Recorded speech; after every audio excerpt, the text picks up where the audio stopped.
It's important to dig into why it's important to you right now. And often what that sheds light on is that something else that's important to you is being overlooked, often a value, but it can also just be something that's important to you. Um, when we feel overwhelmed, we can actually become resentful. What do you think about that? What do you think I mean by that? You feel overwhelmed, you feel resentful. Lyndon says definitely, so she can identify with that. You start to feel resentful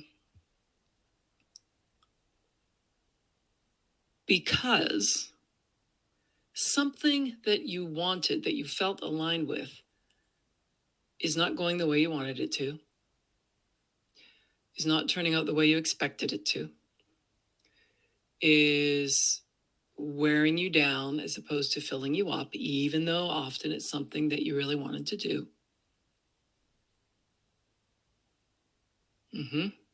Yep. And you know what happens when we resent things? We spend a lot of defensive energy. It takes a lot of energy. I'm not saying it's wrong, because it's real. But when we feel resentful and we hold on to that resentment, it's unsustainable. And you know what the resentment does? It makes us feel even more overwhelmed, helpless, powerless, like a victim, exhausted, depleted, low energy. And how well do you think you could do something or participate in something if you're feeling that way? Often this overwhelm comes from initially wanting to do something and then for whatever reason getting knocked down. But it's the extra stuff that we pick up on the way down that's keeping us down, not the actual knockdown. What do you think about that?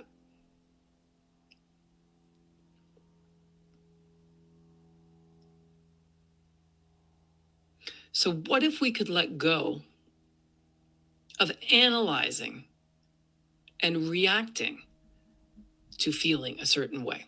The feeling itself is somewhat of a reaction, but once we're owning the feeling, the stories that we make about that feeling then start to take up even more energetic space in our brains.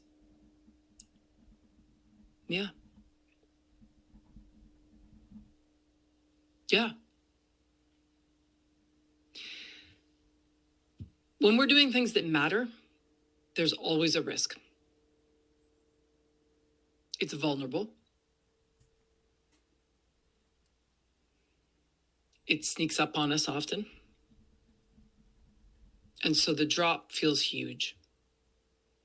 So if you're really working towards something and you're really excited and you're really putting everything into it and something triggers you and you drop to the bottom, that's a big fall.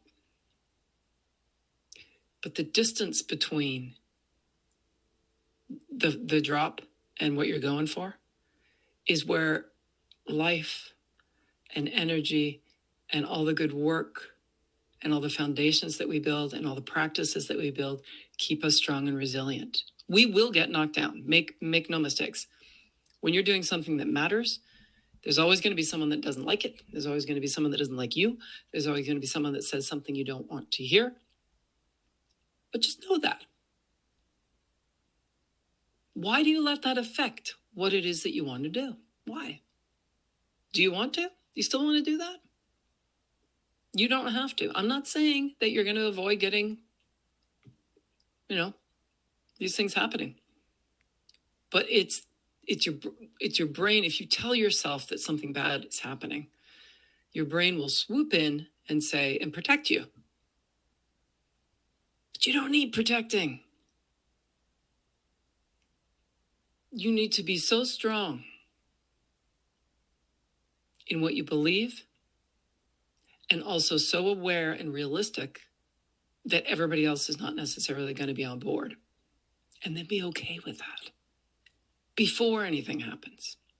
And you, my friends, will be really surprised at how many people that you never imagined would get on board, or how many other wonderful things in the world that might get into your universe, might manifest when you're not worried about protecting yourself from the inevitable naysayers, the inevitable failures. But a failure isn't a failure if you know you can learn from everything. And then the drop won't be so big. It'll actually be cook, and you go, oh yeah. That was possible. Maybe that's where your plan B, plan C's live. Or, it's not as scary as you thought, and then you strengthen back up. But if you create this story that it's so big, if it doesn't work, then you have the big drop, and then it's a hell of a lot harder to pull out of that. Does that make sense?